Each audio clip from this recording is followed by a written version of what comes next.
I hit up EC3 and said, "Hey, I'm in town. If you think that there's something there for me, something of value that I could bring to the table, let me know. I'm interested in what you're doing." And we quickly hopped on a phone call and just talked about some ideas and decided to give it a go. And so they announced me, as doing that show, and of course, a certain vocal part of the internet lost their mind and got angry because in their mind I had been canceled or I was no longer wrestling. And when they saw this wasn't the case, they, I don't know if they thought they could like recancel me or something. To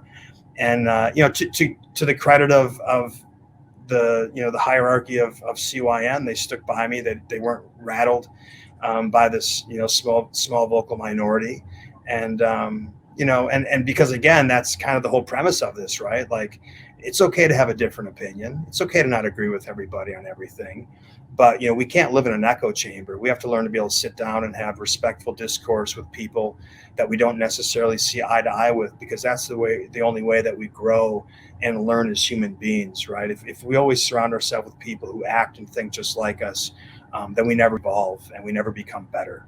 And so, I had some real, honest, conversations with these guys about the things that were being said and written about me. And, they decided to not be rattled and to not be shaken by this controversy or this outrage. And I appreciated that, because I've been in some other situations where that wasn't the case.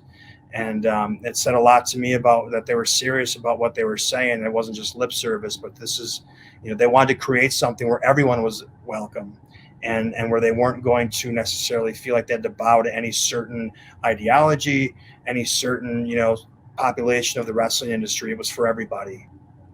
With that, like with the canceling stuff and like quote unquote controversies, where does that stem from? Is it the Christy Hemme stuff? Like, where are they coming from as far as them coming after you about it? I think it's a combination of things, right? I think the Christy Hemme thing, it, that could be like where like a root of a lot of it is, right? And looking back at that, that was almost like the beginning of the cancel culture. Like, I did something in character, impromptu, to try to kind of just cover up a mistake my colleague made.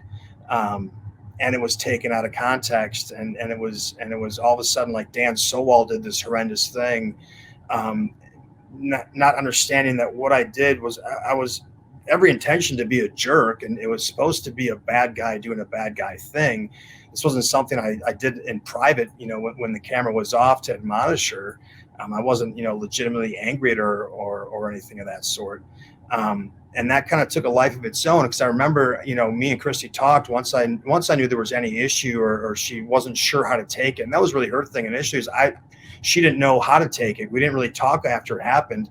To me, after it happened, I didn't think about it because nobody said anything. And it was, again, um, the red light's on. And, this is, yes, we do have things that we talk about beforehand, but a lot of the things we're doing in improv and in the moment. And that happens a lot in this industry. And that was one of those. And I just made a spur of the moment decision to try to get some heat off of this mistake. And, I could have done a million different things. And the thing that I did made people feel uncomfortable. Once me and her spoke, we were good. I explained where my head was at the time. It was to be dismissive and be a jerk.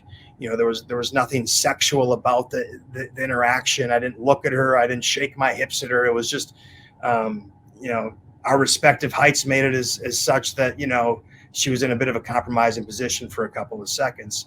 Um, After we spoke, there was no issue. I apologized if in the moment it made her feel any certain way. She respected, my apology. We had a good conversation. But then I was being asked to make a public apology. And at the time, I didn't understand why anybody but her needed an apology, right? She was the only opinion that mattered to me. Yeah. And it was like, well, people online, they're really upset. And I was like, well, wasn't that the point? Like, I'm a bad guy. Like, they're supposed to be angry. They're supposed to be upset. Of course, that wasn't a nice thing to do. That was the whole point of it, was to kind of take the heat off of her for making a mistake and put it on me, the bad guy. And I just didn't understand the mindset of why the public needed an apology, because the whole point of what I did was to make them mad at me. And so then, the word sexual harassment starts getting thrown out there by people. And again, it just took this life of its own, and I didn't really understand what was happening because, again, me and her had never had any issues previously. We never had any issues after that, and it was a difficult situation to go through because what my intention was and then what was being said about me were completely night and day. And so I think, but the problem and why I pushed so hard against that was because once that label of sexual harassment is placed on you, whether it's warranted or not, that's really hard to shake. That's really hard to get rid of, right? Because we know nowadays people read a headline and they don't necessarily read the whole article or the whole story. Or if there's a correction or a retraction, they often don't see that, right? They just see the initial and then they form their opinion, and that's it. Once the opinion's formed, very rarely do people ever go back and form a new opinion, because then they'd have to admit they were wrong. And our egos don't like to admit that we're wrong very often. So I think that was that kind of set the table, right? Then you have the reports over the years of me being hard to work with, behind the scenes. And, is there some truth to that? Yeah, I'll own some of that because I'm opinionated. I think that we should treat people a certain way, and the wrestling industry, as we know, hasn't always treated the performers in the best manner. Thank you for watching the Hannibal TV. Please like this video if you enjoyed it, and click the subscribe button to not miss any of our latest shoot interviews, match videos, or news updates. Follow us on Twitter at the Hannibal TV for instant updates.